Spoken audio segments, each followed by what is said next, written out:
un complot de los políticos que quieren que sus hijos, que quieren mantener a la gente mal educada porque así los dominan más fácil. Y yo a eso contesto, ojalá fuera así, porque eso haría pensar que hay personas que piensan que esto es un bien, que la educación es un bien, que la quieren para sí mismos y no la quieren compartir con los demás. Miren a los hijos de los dirigentes y van a ver que son peores que los padres.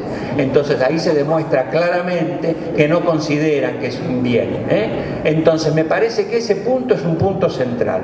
Entonces, en síntesis, porque no quiero tomar mucho tiempo, en síntesis, el consenso básico que a mí me parece que es al que hay que llegar es a volver a redefinir el papel de la educación formal en la sociedad actual. Eso hay que volver a discutirlo. Es claro que ahí no hay acuerdo. Hasta que eso no se discuta, hasta que no se vea bien para qué van los chicos a la escuela, hasta que no se piense que se habló de la labor docente. La labor docente es una labor que es socialmente totalmente desprestigiada. No nos engañemos, todos decimos que el docente es importantísimo.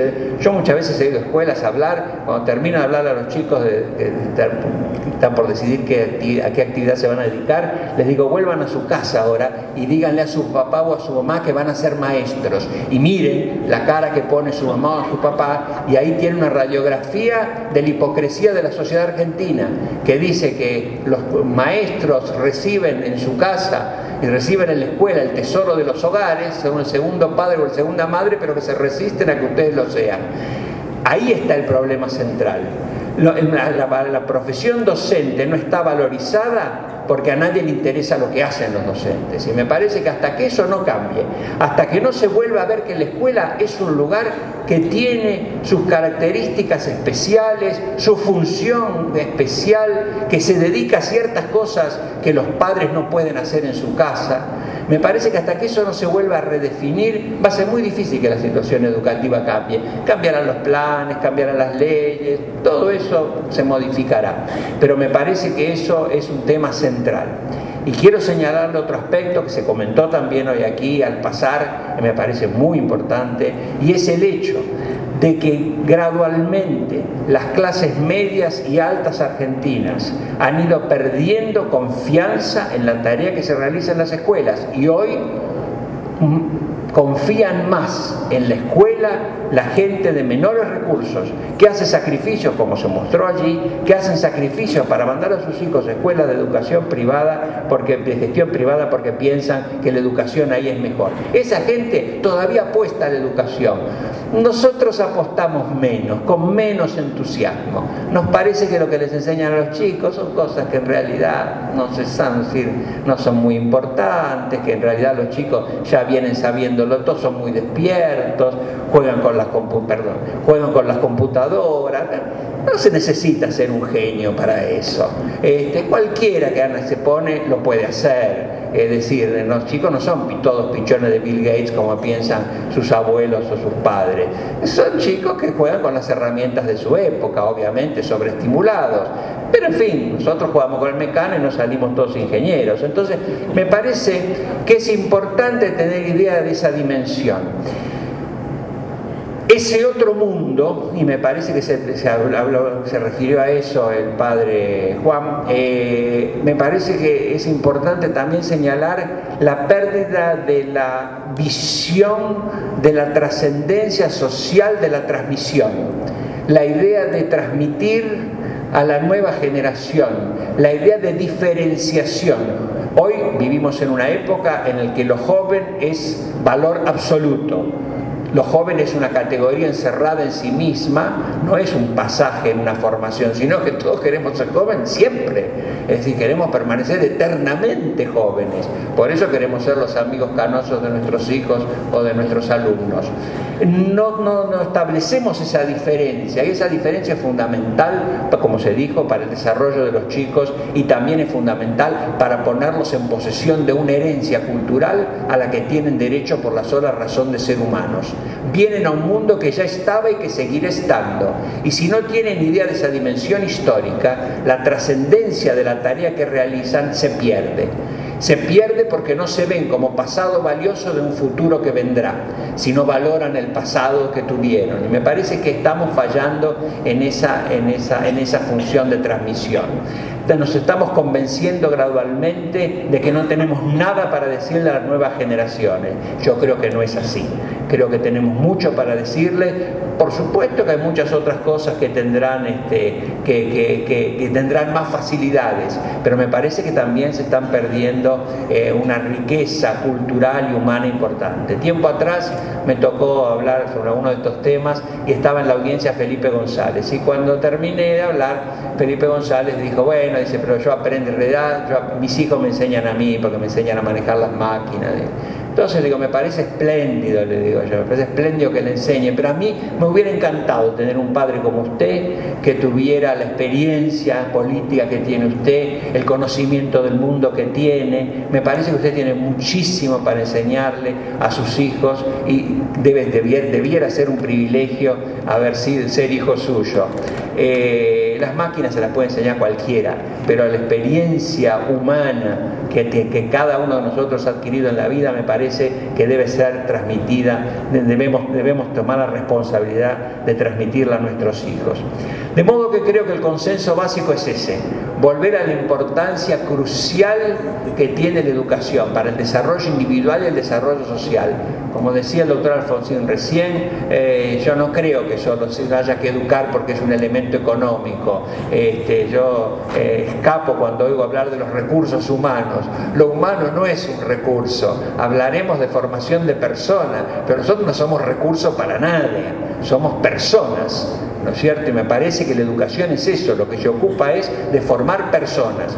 Yo he retrocedido mucho en este afán revisionista, he retrocedido mucho y estoy en el siglo VIII antes de Cristo y estoy repitiendo una definición de educación de Hesíodo que decía: la educación es ayudar a una persona a ser lo que es capaz de ser. Y me parece que es una buena definición, porque tiene los dos elementos esenciales. El primero, el ayudar a otro. La educación tiene que ver con ese ayudar al desarrollo de otro. Y además pone el énfasis en la relación interpersonal, como la relación del médico con su paciente, la relación del maestro con su alumno es una relación interpersonal de personas. Una persona a la cual le interesa tanto el otro que le quiere enseñar algo. Me parece que ese es un punto importante a tener en cuenta. Y desde la segunda parte de la definición, ayudar a qué, a ser lo que es capaz de ser, me parece que esa es la justificación de la educación. Y ese abrir el panorama de posibilidades que tiene una persona, eso es lo que hace la educación. Le muestra lo que es capaz de ser y de hacer. Y eso se demuestra aprendiendo cosas concretas. No hay aprendizajes abstractos. Esa idea, en fin, perdón, pero bueno, tantas veces nos hemos peleado. Esa idea contemporánea del aprender a aprender, eso siempre se aprendió a aprender. La única diferencia es que antes se aprendía a aprender aprendiendo algo. Ahora pareciera ser que se aprende a aprender la ignorancia. Entonces me parece que ese es un tema central. Si a mí me hacen explicar el teorema de Pitágoras acá, sería un papelón en público. No lo podría hacer. Sin embargo, a mí la educación me dejó el convencimiento de que en mi interior tengo mecanismos intelectuales que me permiten hacer desarrollos de ese tipo. Eso es lo que me dejó. Me dejó esa experiencia al haberlo hecho. Yo no me acuerdo nada, sin embargo, sé que puedo hacer eso. Sé que tengo en mi interior esa capacidad. Y no quiero terminar sin enfatizar algo que se dijo también hasta el cansancio, pero bueno, yo lo voy a decir una vez más, que es la responsabilidad que tenemos todos nosotros por la educación del otro. Nosotros somos responsables de la educación del otro. La educación es un derecho humano esencial, como se dijo también aquí, y me parece que tenemos que hacerlo por eso, por el reconocimiento de ese derecho. Y cito dos frases de Sarmiento que siempre uso. En el año 1884 dijo Sarmiento: vuestros palacios son demasiado suntuosos al lado de barrios demasiado humildes. El abismo que media entre el palacio y el rancho lo llenan las revoluciones con escombros y con sangre, pero os indicaré otro sistema de nivelarlos: la escuela. Y en 1849 había dicho: no queréis educar a los niños por caridad, pero hacedlo por miedo, por precaución, por egoísmo. Moveos, el tiempo urge, mañana será tarde. Y me parece que ese llamado tiene ecos en nuestra época.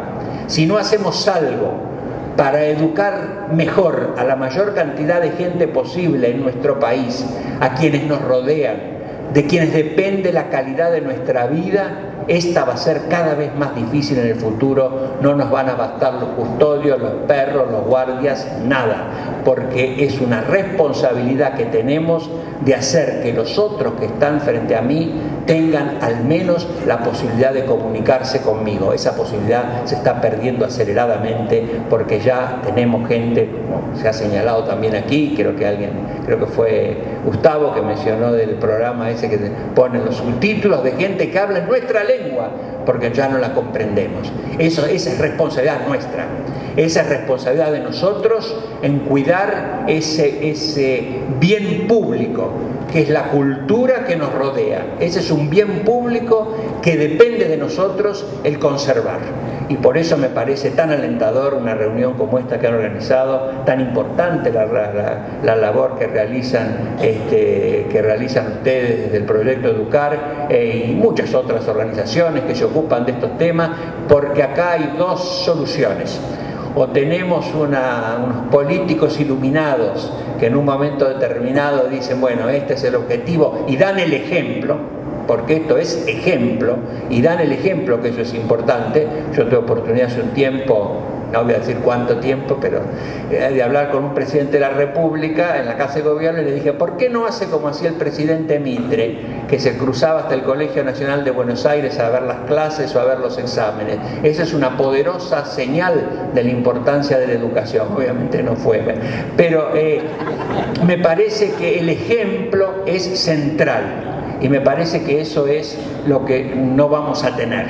Por lo que se ve, eso no vamos a tener. Por eso hay que crear demanda de educación desde la base. Y cada uno puede hacer desde donde está, puede hacer mucho. Puede hacer en su casa, puede hacer en las organizaciones en las que se encuentra, hablar de estos temas, comentar estas cifras, preocupar a la gente, mostrar esta radiografía. Lo decía el ministro de Brasil, dijo, a Brasil le viene muy bien una radiografía y ver el estado en que está. Y me parece que a nosotros también nos viene muy bien, y debería pasar de esa radiografía de las 5 líneas en la página del diario para pasar a ser un tema de preocupación y de preocupación personal, porque la crisis no está afuera, está en la casa de cada uno de nosotros. Gracias.